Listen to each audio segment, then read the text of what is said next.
இயேசுவில் எனதருமை சகோதர சகோதரிகளே, இந்த 12வது அதிகாரமானது மிக முக்கியமாக யோசுவா ஆண்டவருடைய ஆசீர்வாதத்தால் கைப்பற்றிய இடங்களையும் மன்னர்களையும் குறித்து காட்டுகிறது. இதோ பல்வேறு பகுதிகளையும் அவர் கைப்பற்றி அந்த மக்களுக்கு ஒப்பு கொடுத்து கிட்டத்தட்ட 31 மன்னர்களை எதிர்த்து போராடி அவர்களை வெற்றி கொண்டிருக்கிறார் என்பதை தெளிவுபடுத்தக்கூடிய அதிகாரம் தான் இந்த அதிகாரம். அன்புக்குரியவர்களே, இது ஒரு பட்டியலிடப்பட்டிருக்கிறது. எந்தெந்த பகுதியிலிருந்து எந்தெந்த பகுதி வரை எந்தெந்த மன்னர்களிடமிருந்து அவர் கைப்பற்றி ஆண்டவர் மோசேக்கு கட்டளையிடப்பட்டிருந்த அந்த வாக்குத்தத்தின்படி இதோ யோசுவா கைப்பற்றி அதை ஆண்டவர் கட்டளை நிறைவேற்றியிருப்பதை நாம் இந்த அதிகாரத்தில் பார்க்கிறோம். அன்புக்குரியவர்களே, இவ்வளவு மன்னர்களை கைப்பற்றி இருக்கிறார் என்றால் அவர் கண்டிப்பாக கடவுளுடைய வல்லமை எவ்வளவு ஆழமாக இருந்திருக்கும். ஆண்டவருடைய பிரசனம் உண்மையிலே உயிருள்ளதாக இருந்ததை உணரக்கூடிய அதிகாரம் தான் இந்த அதிகாரம்.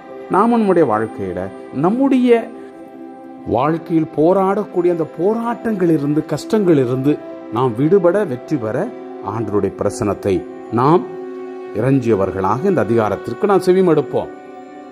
யோர்தானுக்கு அப்பால் கதிரவன உதிக்கும் பக்கம் அர்னோன் பள்ளத்தாக்கிலிருந்து எர்மோன் மலை வரை கிழக்கு பகுதியில் அராபா முழுவதிலும் இருந்த நாடுகளை இஸ்ரேலர் கைப்பற்றினர்.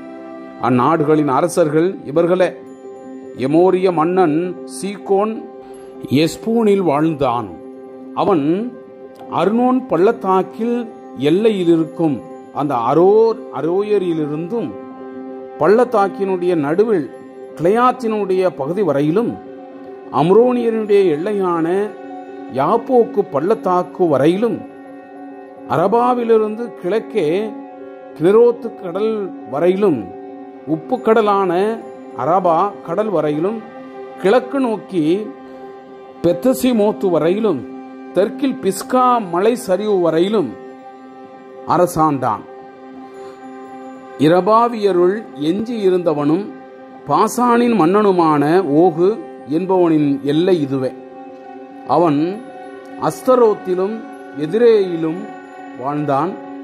அவன் எர்மோன் மலை சல்கா ஆகியவற்றிலும் கெசூரியர் மாகாத்தியரினுடைய எல்லை வரையிலும் எஸ்போன் மன்னனாகிய சீகோனுடைய எல்லையான கிளையாத்தினுடைய பாதி வரையிலும் ஆண்டான்.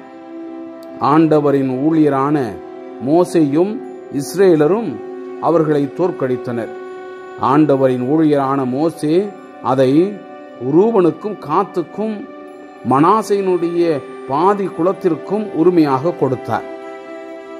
யோசுவாவும் இஸ்ரேலரும் கைப்பற்றிய நாடுகளினுடைய மன்னர்கள் இவர்களே: யோர்தானுக்கு மேற்கே பாகல் காதில் லெபனோன் பள்ளத்தாக்கிலிருந்து சேயீர் பக்கம் செல்லும் ஆனாக்கு மலை வரை இருந்த மன்னர்களுடைய நாட்டை யோசுவா இஸ்ரேலருக்கு அவர்களுடைய குலப்பிரிவின்படி உடைமையாக அளித்தார். மலை சரிவு பள்ளத்தாக்கு அரபா மலைச்சரிவு பாலை நிலம் நெகேபு ஆகிய இடங்களிலிருந்த இத்தியர் எமோரியர் கானானியர் பெரிசியர் இவ்வியர் எபூசியர் ஆகியோருடைய நாடுகளில் இருந்த மன்னர்களை யோசுவா தோற்கடித்தார்.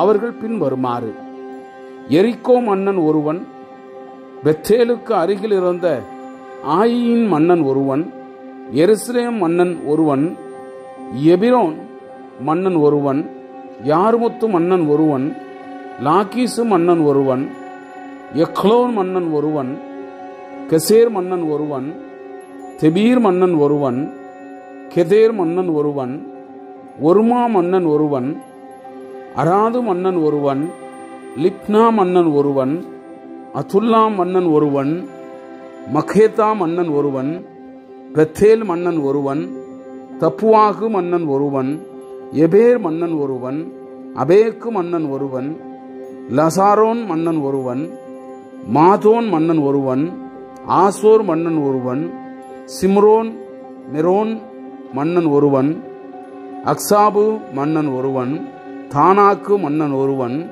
மெகிதோ மன்னன் ஒருவன், கெதேசு மன்னன் ஒருவன், யொக்னயாம் கார்மேல் மன்னன் ஒருவன், நாப்போத்தோரில் இருந்த தோர் மன்னன் ஒருவன், கில்காலில் இருந்த கோபின் மன்னன் ஒருவன், திர்சா மன்னன் ஒருவன், ஆக மொத்தம் 31 மன்னர்கள்.